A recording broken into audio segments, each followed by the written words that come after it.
উপলক্ষে রসুলের শানে, রসুলের মহব্বতে, রসুলের জন্ম উপলক্ষে আলোচনা করা এবং শোনার তৌফিক দান করেছেন। শুকর আদায় করি, বলি আলহামদুলিল্লাহ। আমরা সৌভাগ্যবান যে আল্লাহ তাআলা আমাদেরকে এমন একজন নবীর উম্মত বানাইছেন, যে নবীকে সৃষ্টি না করলে আল্লাহ তাআলা আসমান জমিন কিছুই সৃষ্টি করতেন না। তো সেই নবীর উম্মত হওয়ার তৌফিক আল্লাহ তাআলা আমাদেরকে দান করেছেন।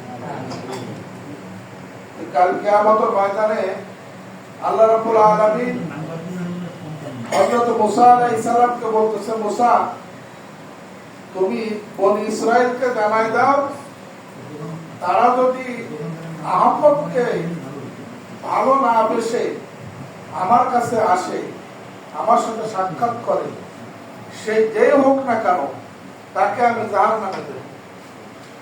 তখন মুসা আলাইহিস সালাম বলতেছে, আল্লাহ সেই আহমদকে বলতেছে যে আল্লাহ তাআলা বলছেন যে আকাশ জমিন চন্দ্র সূর্য গ্রহ নক্ষত্র সমস্ত নবী আর রাসূল সবার চেয়ে তাকে আমি সম্মানিত করে সৃষ্টি করেছি। জোরে বলে সুবহানাল্লাহ।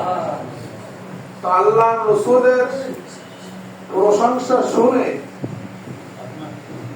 আল্লাহ রাসূলের প্রশংসা শুনে মুসা আলাইহিস সালাম বলতেছেন যে আল্লাহ, সেই উম্মতের নবী আমারে বানাই দাও, সেই উম্মতের নবী আমারে বানাই দাও।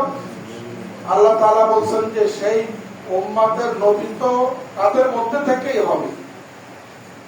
মুসা আলাইহিস সালাম বলতেছেন, আল্লাহ তাহলে আমাকে সেই নবীর উম্মত বানাও। আল্লাহ তাআলা বললেন, তুমি তো নবী হয়ে গেছো, কাজে একটা কাজ করতে পারি, কাল কিয়ামতের ময়দানে বেহেশতের মধ্যে তোমার সঙ্গে আমার সেই নবী মুহাম্মদ রাসূলুল্লাহ সাল্লাল্লাহু আলাইহি ওয়াসাল্লামের সাক্ষাৎ করাই দিতে পারি। জোরে বলে সুবহানাল্লাহ। তো নবীরা পর্যন্ত আমাদের নবীর উম্মত হওয়া দাবি করেছে আল্লাহ তাআলার কাছে, আর বিনা দরখাস্তে বিনা চাওয়ায় আমরা উম্মত হইছি।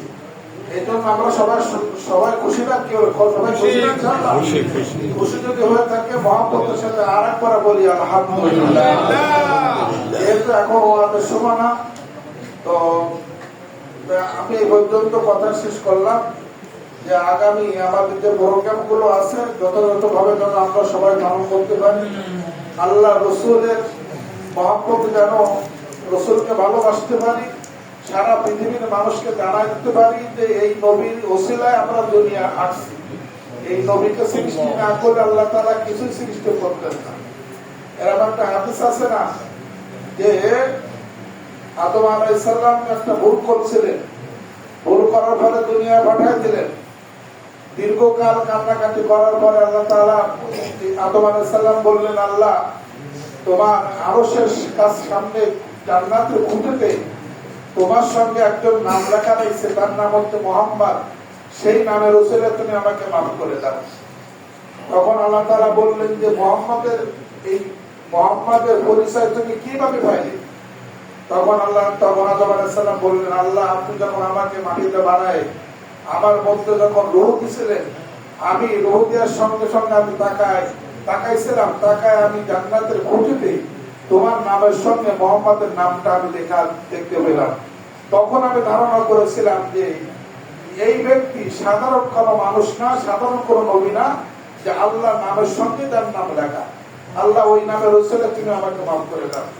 আল্লাহ তাআলা ডাক দিয়ে বললেন যে আদম, তুমি ঠিক কথা বলেছো, যে আমার নবীকে যদি সৃষ্টি না করতাম, তুমি কেন আকাশ জমিন চন্দ্র সূর্য গ্রহ নক্ষত্র কিছুই আমি সৃষ্টি করতাম না। যেহেতু তুমি আমার নবীর ওসিলা করেছো, এই জন্য তোমাকে আমি মাফ করে দিলাম। কাজে সেই নবীর উম্মত আমরা ধন্য, আমরা গৌরবান্বিত।